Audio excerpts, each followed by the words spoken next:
Cette émission vous est présentée par Unitotal, vos quincailliers et centres de rénovation conseil, en collaboration avec la Société canadienne d'hypothèques et de logement et Camion GMC.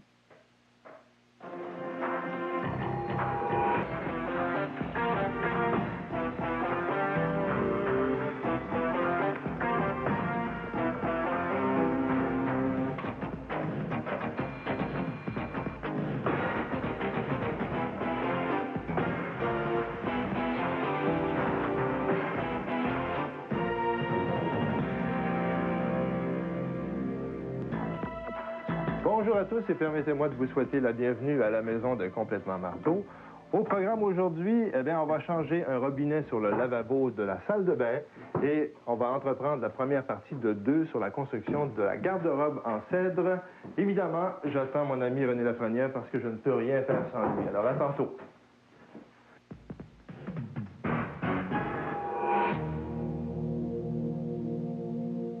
Alors, première partie de 2, c'est la construction d'un garde-robe qu'on va entamer, d'une garde-robe, je devrais dire, avec René Lafrenière. Bonjour. Bonjour.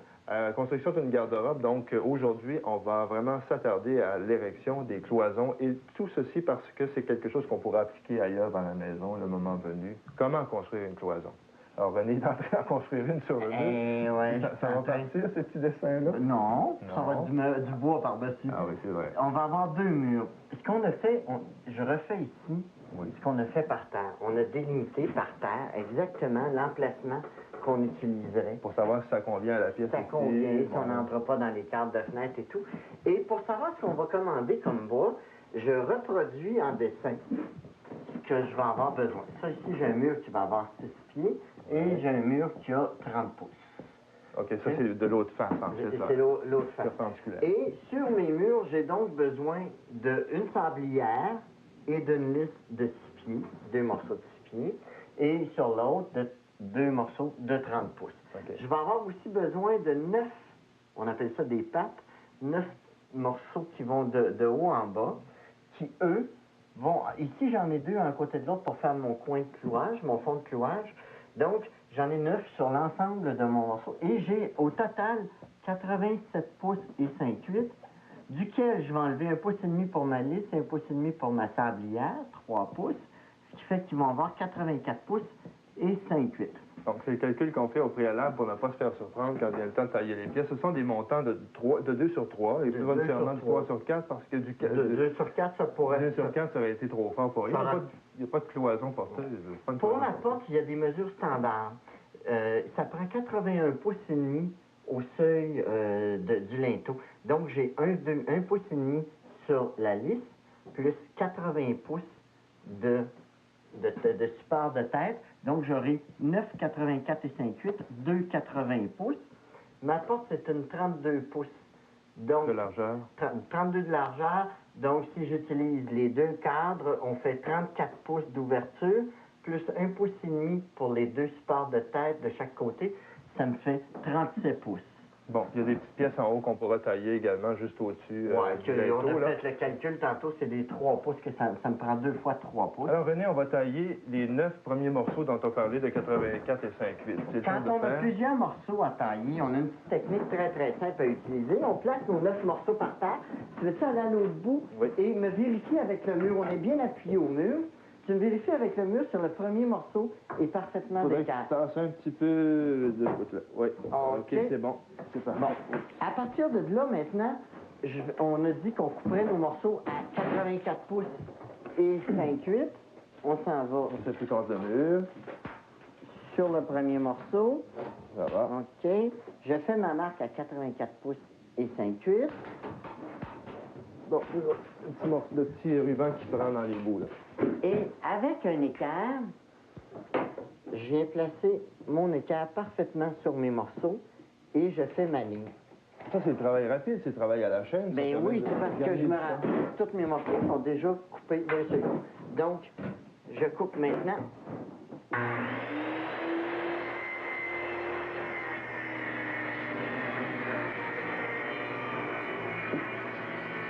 On arrive donc à l'étape du montage de toutes les pièces qu'on a taillées. Alors, je m'en vais avec la partie du haut ici. On s'est fié au dessin là, pour construire, reproduire notre cloison. Voilà. Ce que j'ai fait, puis qui est très important que les gens conçoivent bien, c'est qu'on a identifié notre lisse et notre sablière de façon identique. Donc, à partir de la gauche, parce que la coutume veut qu'on débute par la gauche. Et c'est le côté du mur, d'ailleurs, soit dit en passant. Oui. Donc, je mets ma lisse et ma sablière bien égales. Et j'ai mon premier montant. Mon deuxième montant à 16 pouces centre, que j'ai identifié par à 16 pouces et 3/4 avec un X.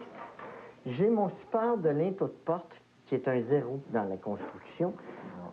C'est un petit truc que vous allez retrouver. À 34 pouces, c'est le trou de la porte. Mon support de linteau de porte, qui a 1,5 pouces. Et mon montant, qui vient supporter le linteau, avec un X. Et après ça, je continue avec mes 16 pouces. Et en haut, sur la liste du haut, j'en fais parce que j'ai des petits bonhommes en haut au-dessus du linteau. Ce sont les pièces qui sont en appui entre la partie du haut et puis le linteau. C'est ça. Donc, j'en ai un là, un là. J'ai un 64 pouces, un multiple de 16 ici. Et j'ai mon morceau de coin qui, lui, a, en plus de ça, un retour en L pour avoir un fond de clouage à l'intérieur. Si je monte un G-Proc ou de la planche de cèdre ou des choses comme ça. C'est nécessaire, ça ne faut pas oublier. C'est vraiment, on n'a pas oublié. Donc, avec ça, si on reproduit exactement en haut, on va arriver parfaitement d'écart.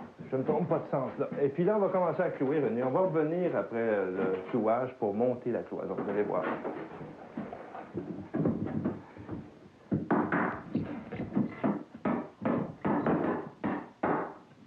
Alors, on a pris un petit peu d'avance. On était posé cette cloison-là, donc appuyé sur le mur. On l'a tout corrigé, là. C'est droit, c'est au niveau, tout va bien. L'autre chose qu'on n'a pas mentionné tantôt, mais quand on fait le montage, le bois, c'est pas toujours parfaitement droit. Donc, les ronds, le parti rond, on la met toujours du même côté, de préférence sur le dessus. Oui, toujours sur le dessus, pour pas qu'il y ait de dénivellation importante entre les 16 pouces. Donc là, on peut s'appuyer ici. On a une marque au plafond. Oui, on a déjà traité ça. On a le fil électrique, on fait attention. Et puis là, on essaie de se rapporter sur les marques qui sont à terre. Oui, et là, on va pouvoir taper un peu. Ça rentre à terre.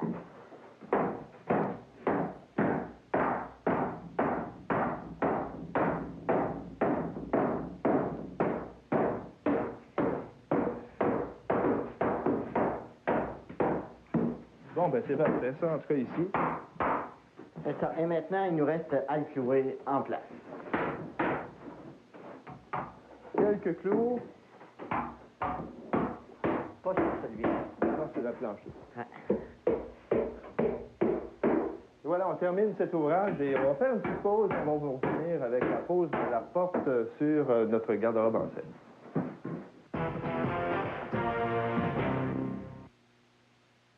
La clé du succès, on l'a tous en dedans de nous, mon père disait. Rénover le passé, caresser le futur, fignoler le présent. Aujourd'hui, c'est à mon tour de jaser avec mon gars des vraies valeurs.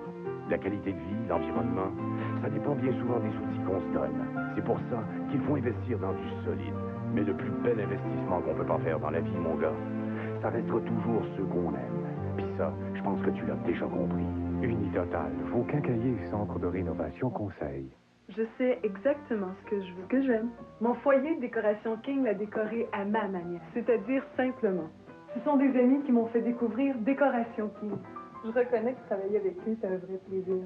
Ils sont attentifs aux moindres détails. Ils ont le souci du raffinement. Question teinture à bois, je dis une chose. Comme c'est pour longtemps, autant que ce soit de qualité, à prix de rêve, si possible. Décoration King a exaucé tous mes désirs. Ici, maintenant, c'est le bonheur. L'image de votre commerce, c'est primordial. Depuis 25 ans, Enseigne André vous offre la façon esthétique de vous démarquer. Enseigne, auvents lumineux, affiches, panneaux de toutes sortes, lettrages de camions. Des produits de première qualité qui profiteront à votre entreprise. Nos techniciens graphistes et installateurs travaillent pour votre satisfaction. La qualité de nos produits, l'excellence de notre équipe, c'est ce qui fait le succès d'Enseigne André, le spécialiste de votre image au 2070 boulevard Mercure à Drummondville. Amateurs de sport, c'est avec fierté que je vous présente un nouveau jeu. Les gars, mesdames, Total. C'est pas compliqué. Tu prends 3 matchs ou plus. L'idée, c'est de parier pour chacun sur le total des points. Tu regardes sur le programme, ça dit, c'est signé.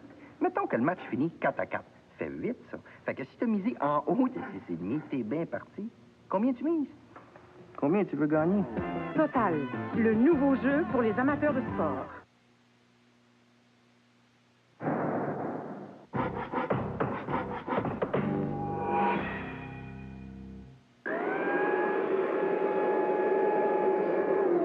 Un appareil intéressant de la compagnie Black & Decker, un souffleur aspirateur déchiqueteur qui permet, comme vous le voyez, de refouler les feuilles un petit peu plus loin et plus tard de les déchiqueter. On peut aussi nettoyer l'entrée avec ce genre d'appareil. Ça coûte 135 $. On dit que l'air passe à travers à une vitesse de 210 km à l'heure. Ça prend quand même un moteur assez fort pour la fonction de déchiquetage et d'aspiration. Et c'est ainsi que ça s'installe. Il y a un sac que l'on porte en bandoulière comme ça. Et puis, on aspire les feuilles.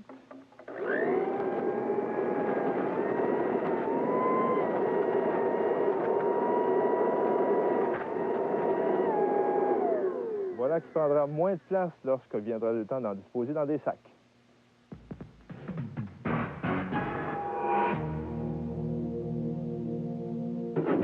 Alors, on vient de poser la structure là, contre le mur et les unes contre les autres. Et c'est tout solide, ça, maintenant, c'est bien cloué. Là, tu viens d'enlever la pièce de bois qui était Oui, là. la partie sous la porte de la liste de bois, il faut l'enlever parce qu'on a calculé notre ouverture. Mais pour pourquoi est-ce qu'on met un grand morceau continu comme ça? Parce que c'est beaucoup plus simple pour monter notre mur. Il reste rigide, il se place bien en place, on peut le temps, puis après ça... Il fallait y penser. Eh oui.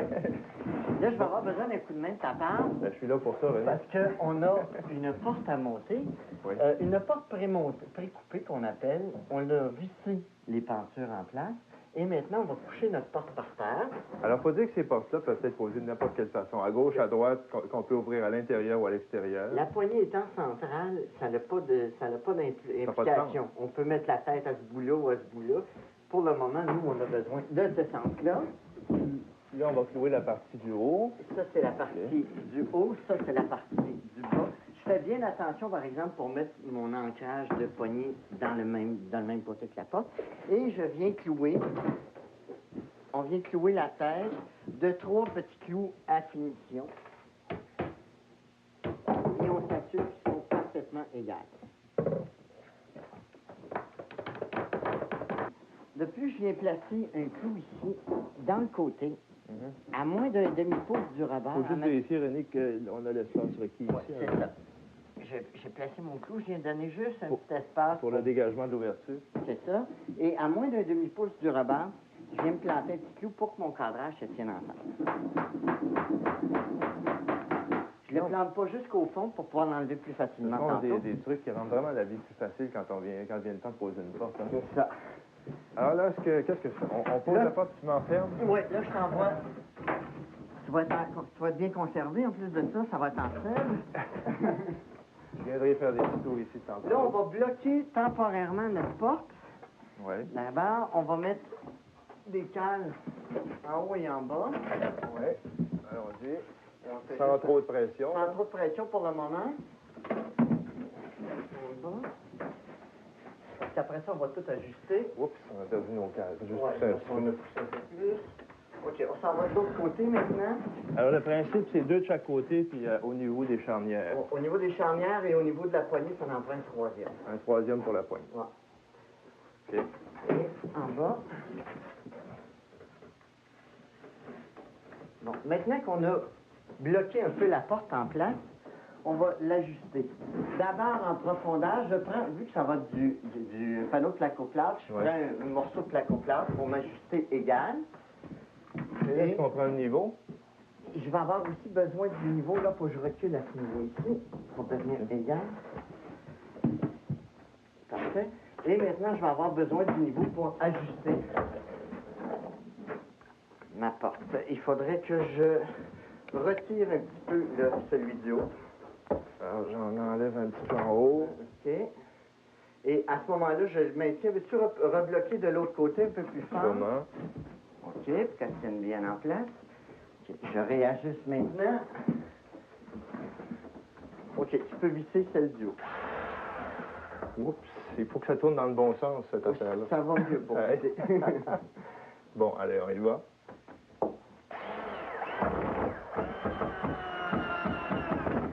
Bon. Celle du bas, maintenant. Toujours les côté peinture en premier. C'est très important que les côtés peinture soient bien... Pour quelle raison? Soient bien... Parce que c'est eux qui décident de l'alignement de la porte. Je vérifie le haut de la porte, mon ouverture, si on voit bien, la craque est égale partout. Ça va très bien pour ça. Et je viens donc, à ce moment ici, en bloquant notre porte, on a forcé la porte. Donc, il va falloir dégager avec nos cannes légèrement. OK. Et bon. je garde mon ajustement, si tu veux.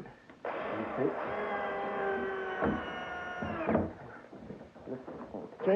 On fait la même chose en bas. Il faut que tu repousses la porte vers moi un petit peu. OK. On décale.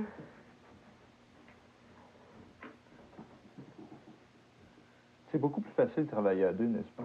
Oui, c'est plus simple. Tu veux repousser un peu la porte vers... OK, comme ça. Ça va? Oui. Eh bien voilà, René. Là, il reste des cales à mettre à la hauteur de la poignée, comme tu disais tantôt. Oui. Alors, il reste ça à faire et puis poser la poignée. Ah, Tu ouvrais la faire porte. le tour pour rien. Alors voilà, ça complète notre première partie de la construction d'une garde-robe en selle. La semaine prochaine, on va revient, mais vraiment avec tout ce qu'il faut pour que ça devienne une véritable garde-robe bien étanche. Pour ce genre d'opération, vous avez besoin d'un marteau, d'une scie circulaire, d'un tournevis, d'un ruban mesuré, d'un niveau, d'une équerre, de montant de bois en 2x3 en épinette, d'une porte et d'une poignée. Si vous avez une pièce de bois verni, vous devez vous assurer que la surface est parfaitement lisse. Le moindre défaut serait amplifié par le vernis. Pour vérifier votre ponçage, passez un bon nylon. Et s'il n'accroche pas, vous êtes prêt à vernir.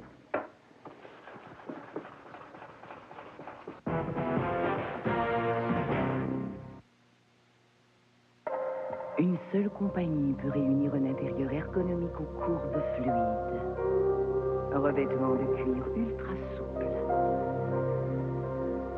Une suspension douce et confortable.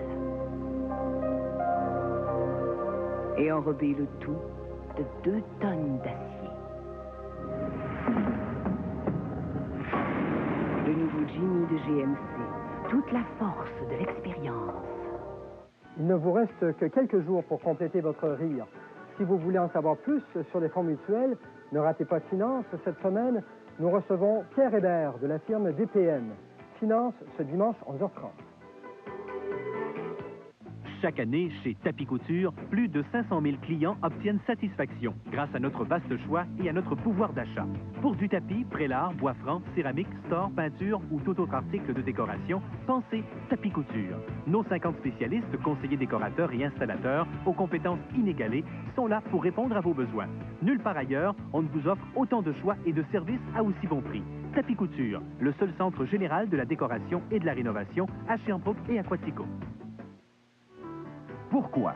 Oui, pourquoi Cuisine Exception est-il un des noms les plus reconnus et les plus respectés dans l'industrie des armoires de cuisine? Cela saute aux yeux. Cuisine Exception représente ce qu'il y a de mieux en termes de souci du détail, tant l'étape du design personnalisé qu'à celle de l'installation. Autre avantage inégalé, Cuisine Exception fabrique ses propres armoires depuis déjà 16 ans. Cuisine Exception, 2 salles de montre à Sherbrooke, 1007 King West, Angle London, et maintenant chez Service de l'Estrie. Louer, c'est économiser. Et ça, c'est Loutec. Si vous rêvez d'aménagement extérieur, Loutec peut se faire complice de vos projets et travaux. Choisir Loutec, c'est faire un choix judicieux et rentable. Loutec vous fera profiter d'un grand choix d'outils performants, adaptés à vos besoins. Chez Loutec, la satisfaction du client, voilà ce qui nous rend compétitifs. Loutec, on est équipé. Au-delà de 45 magasins au Québec, consultez les pages jaunes sous la rubrique Location.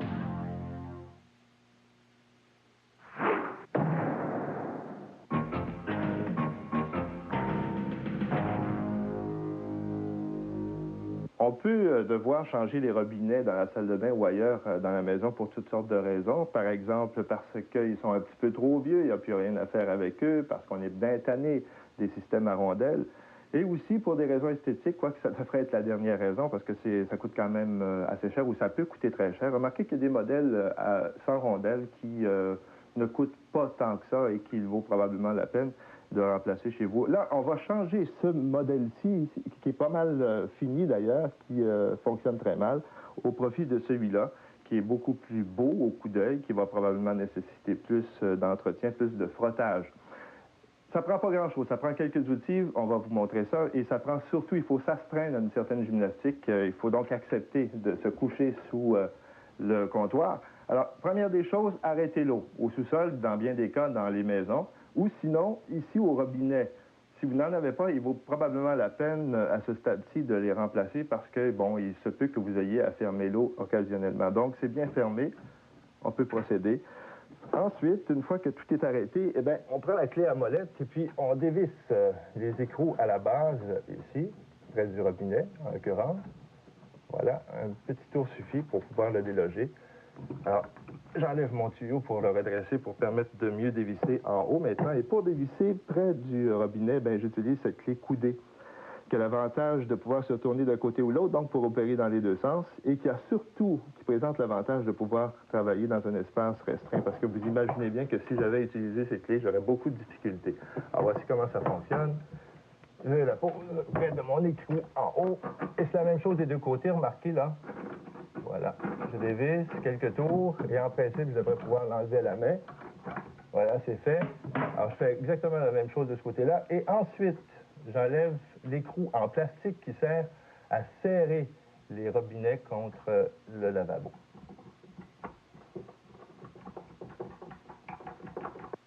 Alors, puisque rien ne le retient, maintenant, je peux enlever le robinet. Et la plupart du temps, ça se trouve assez souillé en dessous, c'est normal. Alors, il faut bien nettoyer. Vous pouvez même, à l'occasion, utiliser un liquide dissolvant. Quelquefois, il rencontre du silicone. Alors, à ce moment-là, il faut bien gratter. Il faut que tout soit bien propre pour assurer l'étanchéité de cette partie-là. Pour ce qui concerne le nouveau robinet, eh bien, une des choses à faire en premier, et c'est beaucoup plus facile de faire comme ça, c'est de mettre du téflon. Le téflon qui sert d'étanchéité et qui empêche l'eau de passer sur les filets, en fait, de fuir entre les filets et l'écrou. Alors, 2 tours ou 3 tours de téflon sont suffisants. Et puis, je peux donc insérer le robinet au bon endroit en mettant la plaque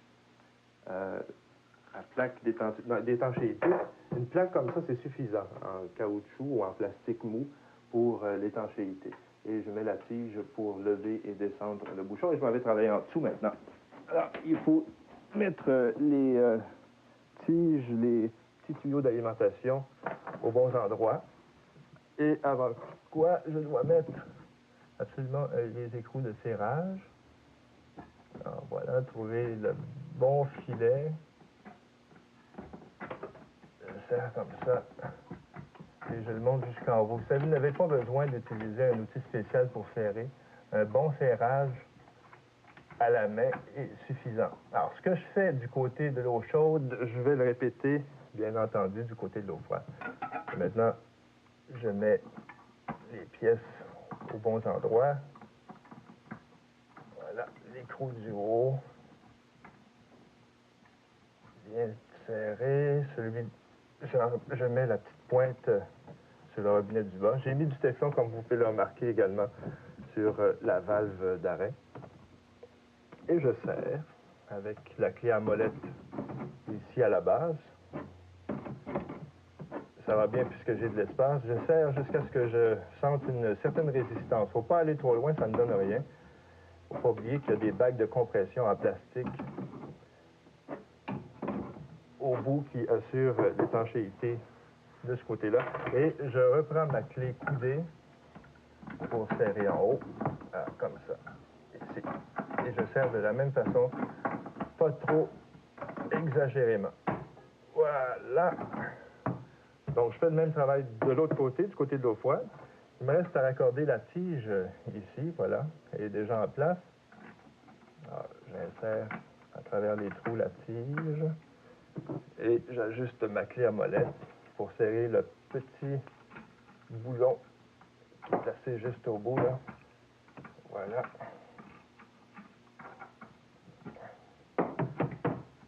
Et voici, tout devrait fonctionner maintenant. Ah ben oui, il semble que ça va bien. De toute façon, on pourra toujours l'ajuster si on n'est pas sûr d'avoir atteint la bonne hauteur sur la tige. Alors, pour installer un robinet, vous voyez, c'est quand même assez simple. Il suffit d'avoir une clé à molette, une clé coudée, du ruban téflon pour l'étanchéité, ainsi que le robinet. Lors d'une inondation au sous-sol, si l'eau ne s'est pas encore rendue à l'endroit précis où se trouve le panneau de distribution, il est alors recommandé de couper le courant général de la maison. Par ailleurs, si l'eau a déjà commencé à envahir le sous-sol, eh bien là, ne touchez plus à rien et appelez Hydro-Québec.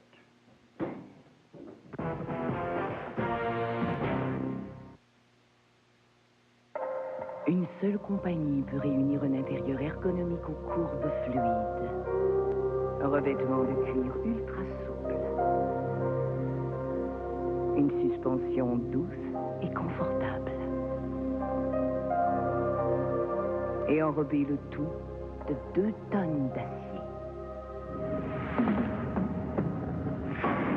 Le nouveau Genie de GMC. Toute la force de l'expérience. Bon, si j'ai bien compris, tu travailles pas pour une compagnie. Tu es courtier d'assurance. Et si je te confie mes assurances, tu vas magasiner comme un conseiller pour trouver la meilleure compagnie d'assurance pour ma maison ou mon bureau. C'est ça. Tu vas même acheter des assurances pour moi. Oui. Mais en fin de compte, pour qui tu travailles? Pour toi. Votre courtier d'assurance comprend. Pourquoi? Oui, pourquoi Cuisine Exception est-il un des noms les plus reconnus et les plus respectés dans l'industrie des armoires de cuisine? Cela saute aux yeux. Cuisine Exception représente ce qu'il y a de mieux en termes de souci du détail, tant l'étape du design personnalisé qu'à celle de l'installation. Autre avantage inégalé, Cuisine Exception fabrique ses propres armoires depuis déjà 16 ans. Cuisine Exception, 2 salles de montre à Sherbrooke, 1007 King West, Angle London, et maintenant chez Service de l'Estrie. La profession d'agent immobilier, Jean-François Toutant la pratique pour le plaisir, en privilégiant les contacts amicaux. Quelqu'un qui est présent comme ça au niveau des annonces, c'est quelqu'un qui est actif, c'est quelqu'un qui peut nous rendre de bons services. Pour obtenir les résultats attendus. Ceux qui veulent vendre, c'est Jean-François Toutant. L'engagement de Jean-François vous donne satisfaction en tout temps. Jean-François Toutant de Rémac, vend Sherbrooke, maison par maison, 822-2222. Moi, ce que j'aime de l'immeuble, c'est pas les maisons, c'est les gens avec qui je fais affaire. C'est vous autres.